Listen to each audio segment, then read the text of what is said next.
That made me it made my transition a lot easier because it felt like, I got that piece of who I was. You know, I don't have to give up everything. Trees on the beat.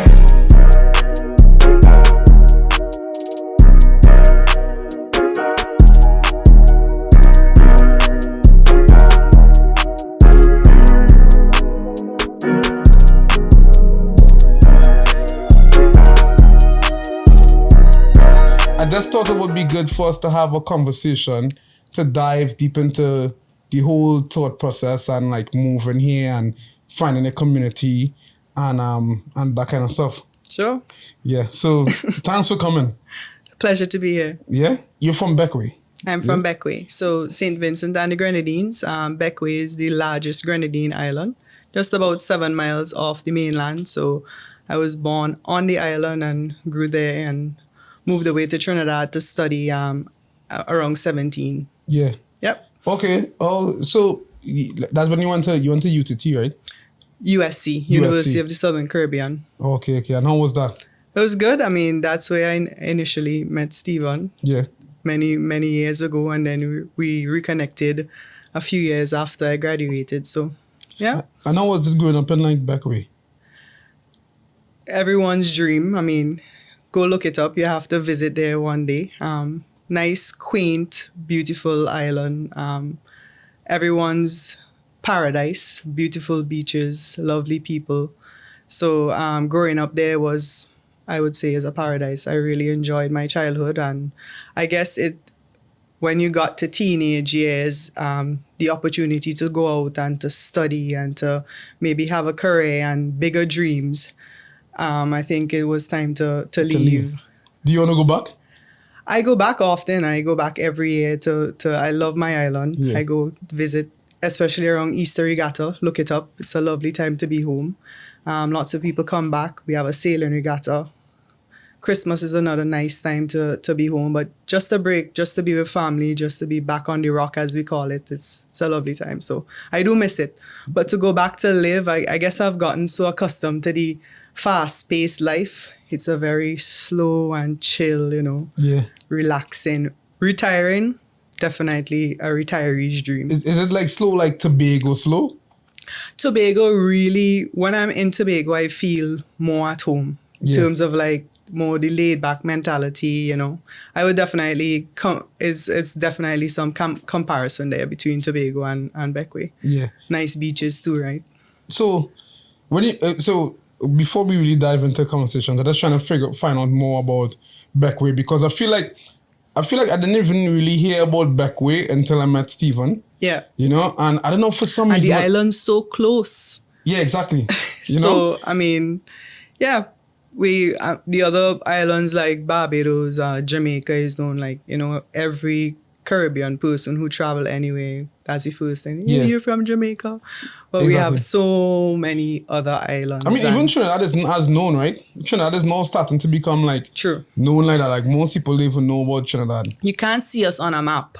Like you guys. You can't see Beckway on a normal map. Like if they zoom into a map of the Caribbean, then you will see like a dot off of St. Vincent. But we are so tiny, but we small, but we talawa, right? Yeah.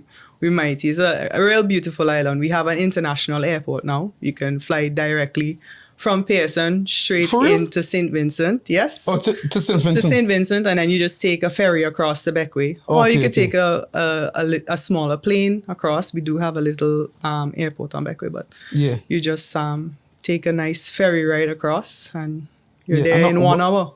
1 hour? And now we have a fast ferry as well that could make it there faster, 20, 30 minutes you're across. Growing up, I used to travel every day by boat to school. So every morning... From Beckway to St. Vincent? Beckway to the mainland. So Beckway to St. Vincent and back every day to go to a secondary school. An hour? So an hour each way. So the boat left at 6:30. You went to got over at 7:30, got to school for 8. You did your whole day of school. Caught the 4:30 boat back to Beckway at 5:30. Had to find time to do your homework, get your rest. So if you miss that and boat, if you miss that boat, you miss your school day, or you just catch the second. There are many boats that the schedule would run like 6:30, then another one at 8:30. So you could catch another boat, but obviously you'll be late for school and miss your classes. Because I was thinking too, is like even like for Trinidad, like even our commute in the morning is like that same time. Exactly. So there are those who come from San Fernando by the boat into Port of Spain. Yeah. So I mean, but when I was in school, there was no boat from San Fernando. Yeah, but that was a great addition. They cut out the traffic for those people traveling from so far. But definitely, our ocean is not as kind as that nice, calm channel between Port of Spain, and it could get very, very rough, especially in hurricane season, which actually started on June 1st. So it gets pretty rough on some mornings for the students. You have to do this 5 days a week. 5 days a week. And there are a lot of students who do it. There are a lot of kids who do it from the Grenadines. I wouldn't last. So when you talk about me getting sick, I think it's built into my DNA. Yeah. I come from a long line of captains as well. So I think it's built into my DNA. Oh, so you grew up like fishing and stuff? Oh yeah. You was 17 when you first left Beckway for good. How was that? It was tough. I guess that's all you ever knew, and definitely leaving home and leaving my mom was tough. I cried many tears, but I guess that's all a part of it, right? You're a teenager, you're leaving home for the first time, you don't know what to expect out there. So, but I had a good experience. I lived on the dormitory for the first 2 years. So, I mean, made friends and was involved in many extracurricular activities. So I had a fantastic time at the University of the Southern Caribbean. Yeah, and for people who don't know, dormitories in Trinidad aren't like here. Like they're very restricted. It's almost like it's your parents. Well, yeah, and you can't really bring people over. No, and even more so. I mean, University of Southern Caribbean is an Adventist university. You go there, you live by the values and the rules. You know, there was curfew at night. You had to be in your room at a certain time, and there were like rules you abided by, and that you govern by those rules. Yeah. If you don't want to, if you don't want to follow it, you don't go. Yeah, I never had a problem. I mean, no, I mean like for you like you was like a small island girl, right? Oh yeah. So and I mean, like, that university is so many. It's a melting pot of cultures. Like you had someone from every island there, so you met so many different friends and different cultures. That's where I learned the accents. Now I could hear an accent anywhere and be like, "You from Guyana? You from Grenada?" Yeah. I guess it's because of school and just being around everyone from those different cultures. So, you go into Trinidad, right? Do you think it kind of prepped you for moving to Canada? Like taking these big jumps? I think the transition would have been easier. I mean, they call Trinidad the little apple, right? The little New York or whatever. Trinidad, fast pace, hustle and bustle, go get it. It's different to Tobago. As you said, I align Tobago more to Beckway. But Trinidad I think is the more fast paced lifestyle. Yeah. And coming to Canada, how was that? Like, what was the thought process behind it? Well, the idea crosses your mind here and there. You speak about it, it goes dormant again. You pick back up the conversation and you toy with the idea. So Stephen, I mean, he brought up the idea a few times and I was like, I love Trinidad. I'm happy. We have good jobs. We're comfortable. And then COVID hit. And I think that COVID really propelled it. I think it was stifling the islands. Everything was on lockdown. You went through it. I mean, I don't know what way I came up here on the tail. I guess the tail ends of it. Strict. Yeah. But it was strict, and we were just we had a few career changes. Some of the companies went through restructuring. We were affected by it, and then we decided that I think one day I came home and I think something happened the day and I just had a had one snap, a flip, just you just have that moment where that's like, it. yeah, that's I'm it. ready. So it was literally for me a flip of a switch. I came home and I said, Stephen, I'm ready. Let's do it. And he had been researching so much, and I fully trusted him, and I let him lead the whole process. He did his research thoroughly. He looked up where was the best city to settle, where had the program he wanted, the cost of living, everything. And then he said, I'm ready. This is what we're doing. Bam, bam, bam. I was like, let's do it. Yeah. I followed his full lead, and it was a good choices he made along the way. Yeah. But so you wasn't scared at no point? I guess my mom always tells me that I could live in an ant's nest. Yeah. Because I think I adjust well to my environment. So I knew that maybe it was harder for Stephen. This was his first move. But for me, I had done so many moves already. I moved to Trinidad to study. Then I left school and I lived at a friend's house for many years. And then we moved around. So moving was just another stepping stone for me. So I guess the scarier thing was moving with a 6-month-old. Yeah, Mateo was exactly. like a baby. So because I remember the first time you guys came and he had to sleep upstairs. you remember? Because he was outside. So we were at crossroads. It was either we dig our roots deep in Trinidad for like investing and buying a house or building and stuff. So we were at the crossroads of, do we dig our roots deeper here, or do we take a chance on a life somewhere else? Yeah. Better opportunities for the children and stuff like that. So I mean, we just went for it. People thought we were crazy. Yeah. Rooting your lives up with a baby with no support around you, just to rely on yourselves. I mean, props to you guys, but you are crazy. And when I say crazy, I'll tell you, I mean like crazy, like I feel like in anything that we do in life, for us to be better, you have to be crazy, you know? Unless you would just, as you say, you would settle, you was there and you was comfortable, and, you know, so I think Mateo would have been the hardest thing, right? Is what I understand we could go with no food, but what about Mateo, right? Right. Yeah. But I think we were very prepared. Yeah. In terms of, this wasn't a wake up one morning and decided they wanted to go. And for anybody who's thinking of doing it, there's a lot of planning and saving and discipline that goes into just to making a move. You can't just wake up one morning and say, I'm going to do this, I'm moving tomorrow. It takes a lot of planning, and we were prepared for it. Yeah. Yeah. So that definitely helped with the transition. But I tell you, packing your lives in 4 suitcases, you know, is really, that was an experience. And so like when you get here, you know, and like integrating and actually in you guys' first year or 2 years, you know, I felt so bad because I felt like I was talking to Stephen like before he came and stuff. And then when you guys came, I was just like absent. Which I thought, I was like, you know? I was like, Stephen, you know, Vaughn lives 20 footsteps from us. Yeah.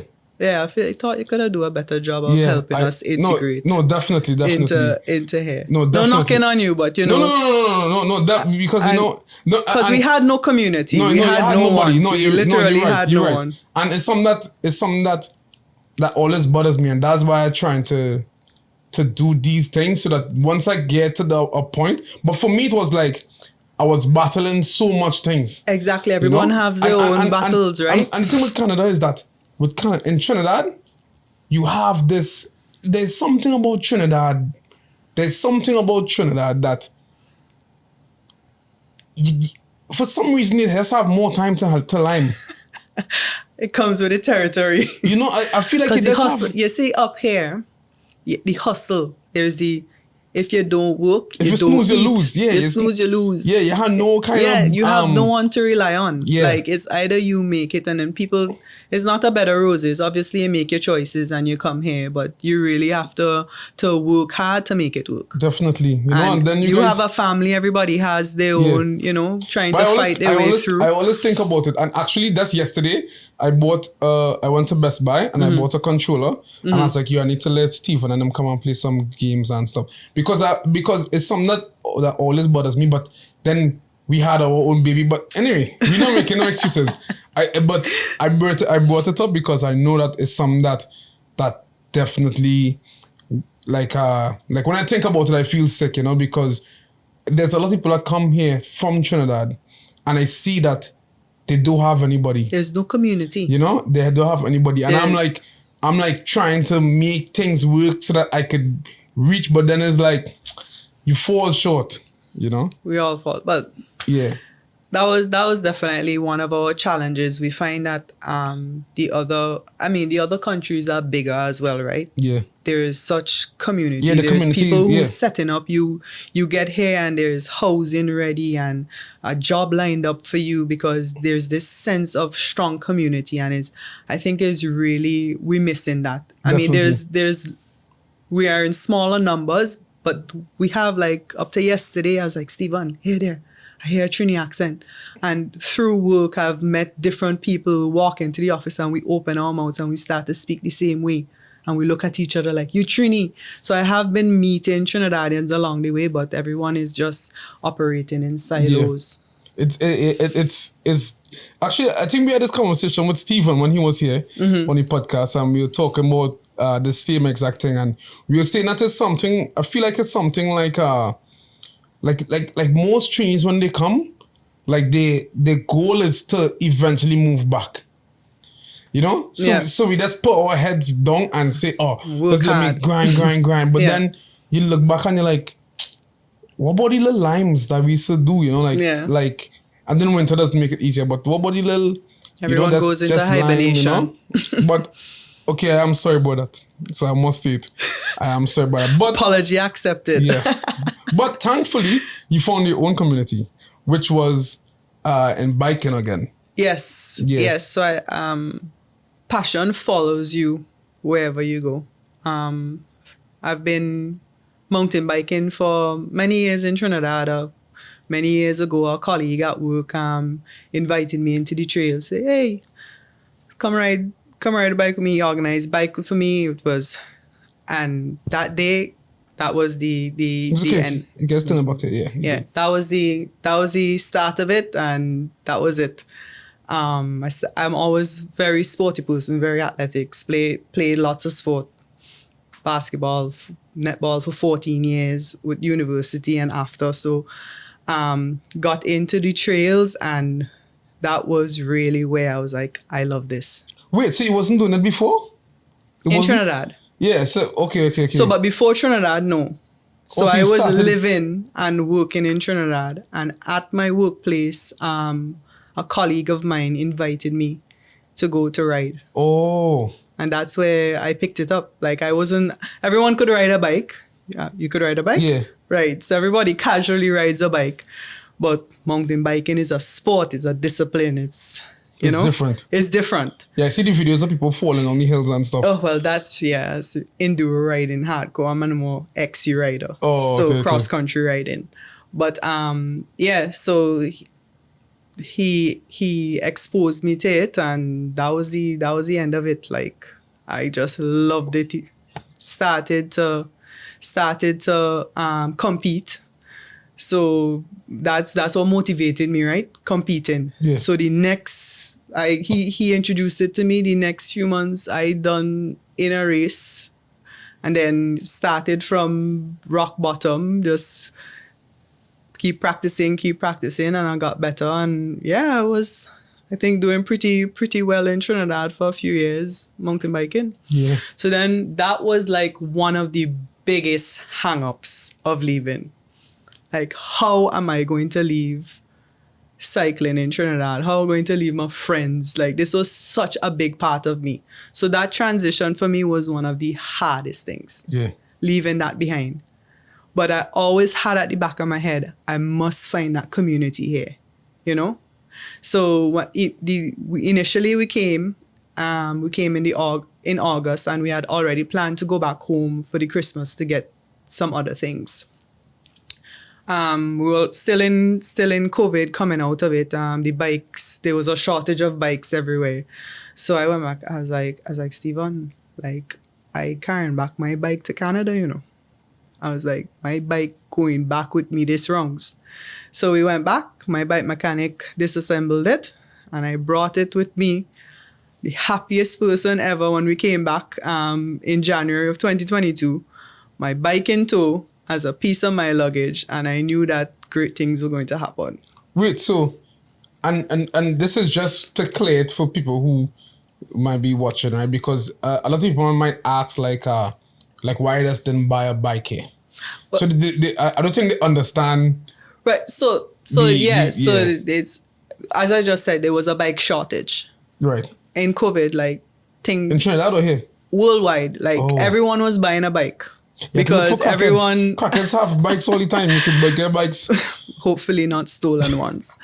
So definitely stolen ones. Yeah. So they everyone was, there was this big bike craze and health craze in COVID where everybody was wanting to buy a bike and do things. So there was a natural shortage, and I guess I had a really good bike, and I knew that to get something similar up here would cost me a lot. So it was a lot more economical to disassemble my bike and just pay for a piece of luggage. But how much is a lot? Because we're talking. You want the price of your car? Literally. Well, because I want it to be clear as to why mountain biking. Yeah. Why your bike's so important. Yes, because it's your machine, right? You know that's finance. Like how much was the price? So it could sometimes it could be more expensive than the car you drive. Yes. But on average, you know, you starting out, you're looking at 5,000 to 7,000 Canadian for a bike that would really do what I needed to do in the trails to compete, right? Yeah. It's your tool. You're competing, you have to be on the best components, you know, it has to be at a certain level. Most people, when they think about mountain bikes, they think about $600 is a really good mountain bike, you know? No. So, good. Yeah, good. So that's why I decided to bring my bike with me. And then, so now I came and I was like, okay, I have my bike, what next? So I had to find community. So I started with obviously going to the bike shops. So I looked up the bike shops around London. So I visited one, I visited the other, and then I found Outspoken Cycles. Big up Outspoken. Is that the British guy? No, it's a small bike shop in London. Yeah. But nice people. They were very accommodating, very nice. They took me under their wing. I asked them if it would be okay to come ride with them a few evenings, and I was like, yes, this is the one that feels more like home, you know. Mm-hmm. Same little bike shop in Trinidad, you know. So I really, I was happy to find them, and then through them introducing me to other people and starting to race with other people, they needed a female to ride with them. They'll be like, hey, I know someone. And that's how I just, one by one, I found my people. Yeah. And that made me it made my transition a lot easier, because you felt like, I got that piece of who I was. You know, I don't have to give up everything. But you see how God gives you the tools that you need? Oh, yeah. You know, is that, yeah, I feel bad, and yeah, I am sorry. That was not me. You know, but like God will always give you the tools that you need, because if you didn't meet that person back in Trinidad, that invited you to bike ride, your transition here would have been way different. Yeah. You know? But something that happened so long ago, I know you're part of this huge community. Yep. You know, and doing well in it. So that's really good. So I love it. So yeah, I think another finding my community was church. Yeah. Definitely coming here and visiting the different churches to really find my home. because I love to go to church. It's deeply embedded in me. So I looked at the different Adventist churches in the city, and the one I found had so many Caribbean people in church. So another place that like, I found another piece of home. So that, I think, biking and finding a church where I felt comfortable, I think really, really helped with the transition as well. Yeah. Yeah. So with you having like your sons, do you want any daughters? No, I'm good. Can push for one more. But yeah, so with you having your sons now, what do you think about the decision that you made now? Like looking at your family dynamic now. Like, yeah. I think it was definitely a good decision. When I look at Mateo and Mason, I knew that I needed someone to keep his company, because I think it's easier in Trinidad when you're surrounded by so much family and so much cousins. There were so many persons for him to play with, but we knew that, okay, we need to find a companion for him, and I think it was a good decision to move here with them. I just think the opportunities are a little better, if you would agree. No, I fully agree, and I feel like that is the only. I shouldn't say only, but that's one of the only sides of Canada that is such a pro, is that is that factor, like for your kids, like I don't like to knock Trinidad, but like the fare, like different fare is it different, Yeah. And I'm not saying like when you're living in Trinidad you're fearful, but I think it's just the access to different things. For example, the community programs, the swimming and the basketball and the soccer and the multiple parks you could carry them to, the walkways, the different adventures they could go on, So I think that really helps. And without them worrying about... So actually I'll tell you this one story. So this one time I had this... when I was back in the days when I was a chef, there was this girl I was talking to that I was trying to... I was talking to this girl and she was working in the kitchen.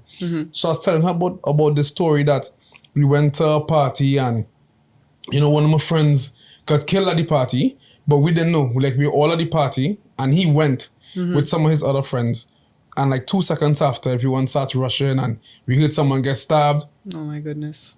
Yeah, and the next day, we had a football tournament and my coach called me off the field and he's like, the guy who got killed last night was your friend. But anyway, go on, let's finish the game. I was like, okay, cool. Whoa. But like it was so normal. Wow. It was so normal. And so then I was talking to this girl and she's like, that's not normal. That's not okay, right? And then it made me think. I was like, the things that we thought was normal, it like not supposed to be normal. No. So in terms of like that, when you think about like your sons growing up, like their normal is so much different to what Stephen and I and what you think is normal. I think that in itself is a blessing now. And I think it's still important. Like, they will know our culture. Yeah. They will know Trinidad. They will know Simmons. They will know Caribbean culture, because we as parents keep that alive, right? Do you cook like soup chicken? So that's what I'm going to say. Like, we transitioned here, but our food remained the same. Definitely. Like curry, and like this week we have pilau and stew chicken and dal and rice. What's Gina's favorite dish? What? Corned beef and rice. I tell you.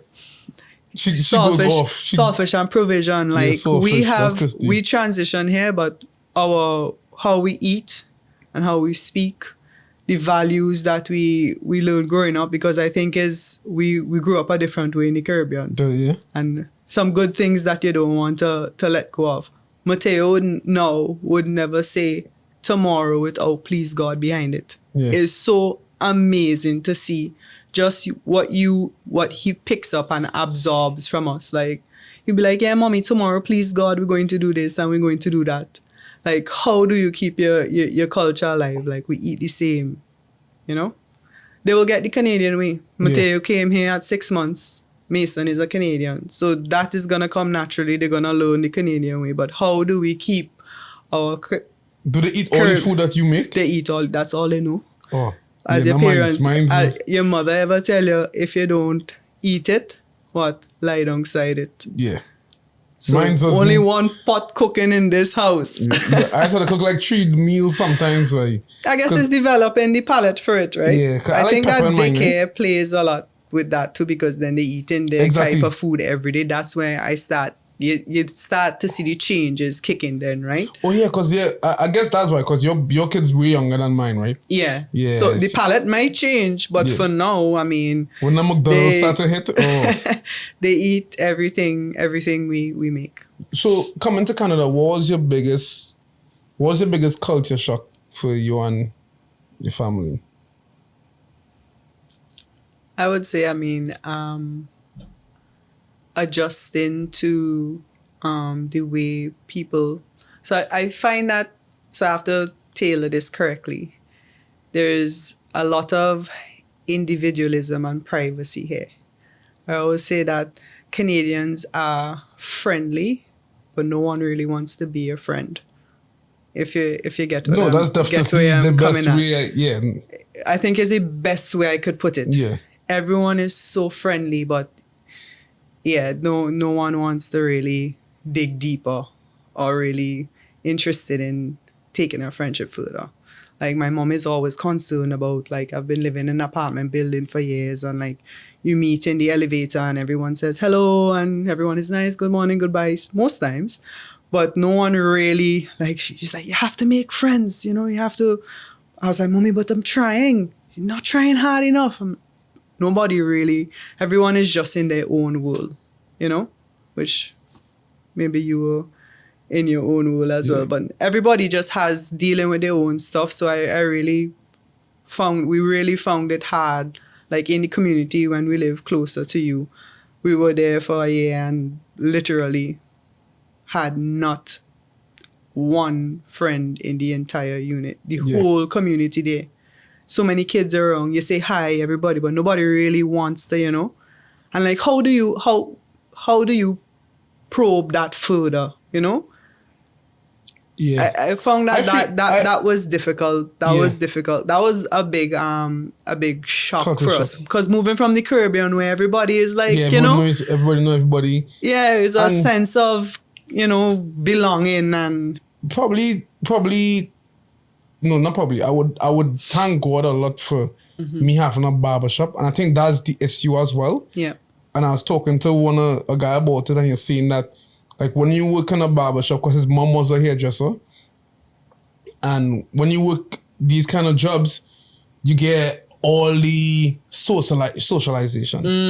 I mean, it's a barbershop. Yeah, like. So that when you're done, you're so tapped out. Yeah, you're so tapped out. You come back, but then you don't think about other people who not getting that socialization. Yeah. I think that is one of the biggest issues for me, and as I said before, I still have to apologize, and it's something that I do want to work on, like, some kind of not-for-profit where we could do more things like that for I think we need to like start like a Caribbean like community, just some sort of formal something, form a committee, Like, and do like proper things. I follow this lady from Trinidad, and she has a called the Uprooting community. I don't know if you ever heard about it, where she has like in Canada, she's from Trinidad but living in Canada, formed her own company, and like London? No. In I think Alberta, but it's literally she formed a community, formed a business, and helping people migrate and transition seamlessly into Canada now. A brilliant idea that I think could be adopted other places. Yeah. I mean, I feel like low-key that's one of my purposes with the podcast, because I have like a lot of Caribbean people there. Yeah. Like I know where my heart is. Yeah. But even though I have Canadian people, because I want to integrate cultures, I don't wanna separate the culture. You know, I wanna bridge the culture. I want people to see the culture. I wanna learn their culture. I wanna learn who they are as well, right? So I think that was one of my things with this podcast as well, is to get a community going. So it is something that is maybe we could work on it. Yeah. Maybe we could be the change. You know? And like talking to you now, I feel like we're worse because you guys were living right there. Oh yeah, we were literally next 10 door. footsteps away. Yeah, next door, you know, and we didn't even see each other, you know, and the other biggest transition, and I think the cost of living. Yeah. Because for the first year, I really had to be like, stop thinking in TT dollars. Yeah, exactly. I don't know if it ever happened to you when you just got first. here, where every single thing you was multiplying it by 5.56, and you're like, wait, boy, this is real expensive. You know, everything you're multiplying, and I had to adjust, and I think it maybe took a year for me to really start thinking in, okay, I no longer live there, I live here.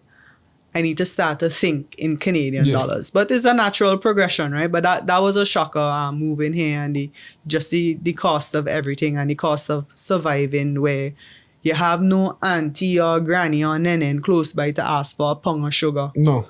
It's literally, it's on you, or to help watch your kids, or to do everything. So I think that was one of the biggest transitions to being new parents as well, right? Coming with a 6-month-old, you're just so new to this whole idea of, you know, mothering, being responsible for another human being. I know you guys have 2 and you're well integrated into the society. So 4 years this year, so I think we're doing well so far. Yeah, and Stephen is enjoying doing good. it. Finished school, and he's working, But that's good, and it's good to see how far you guys came, and that was part of my purpose. That's why I was so lousy at first, because I was like, I need them to we need to tough it out. Yeah. Good job. You really added. So I was actually looking out for you guys, but you guys, you know, I was like, you know, I'm right here in case they do need, but let them find their way. Yeah. Good job. But and look at you guys now. You guys probably more integrated than me. I never even ride a bike here. Actually, I did ride a bike here, but not like you. Yeah. You know, so but because I think we touched on everything. Yeah. Mm-hmm.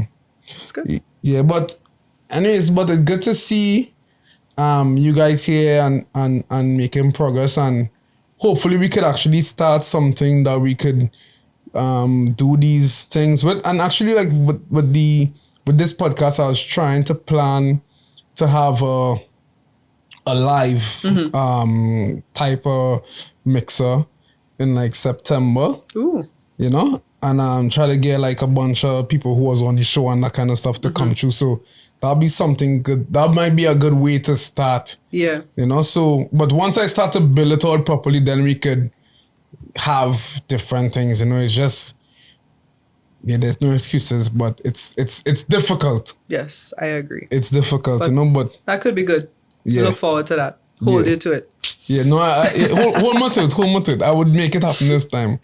But Gabby, thanks a lot for coming on. Yeah, I just want to say thank you for having me. Yeah. It's really nice to connect with people who you could, you know, Trini people or just Caribbean people. You feel a little more comfortable and more at home. So thanks for the opportunity to share a little about myself, and I hope it was interesting enough, and maybe I said something that will inspire somebody along the way. Yeah, no, I mean, they said a lot of things that will even inspire me, you know, and it was really important. And I think this conversation came in the right time for me. So thanks a lot for that. And we have to work on a babysitter system. Yes. You know, so where we could do different things, and it wouldn't just be the guys, you know, and then we could do things as groups. Most times, you know? you see Steven and and my vibe so different now is that I don't even really like.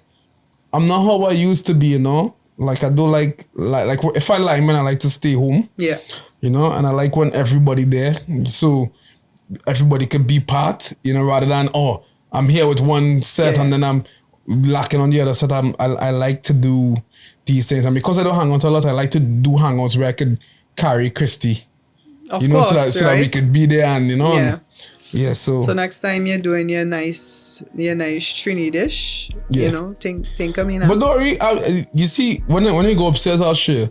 She went and she fixed up the porch, nice. the back porch. We get like she get like couch and thing, and she wanna. So this summer, even though we've been getting like a like weird weather these days, but once it get back nice, you know, you would have to show some like some why is it 4 degrees this morning? Yeah, in June. Yeah, but you know, we chose this life. For Roll now, with the punches. For now, right? For now, so yeah, boy, thanks a lot, boy, and you're very welcome. Yeah, hopefully we can lime again soon. For sure. Yeah. All right.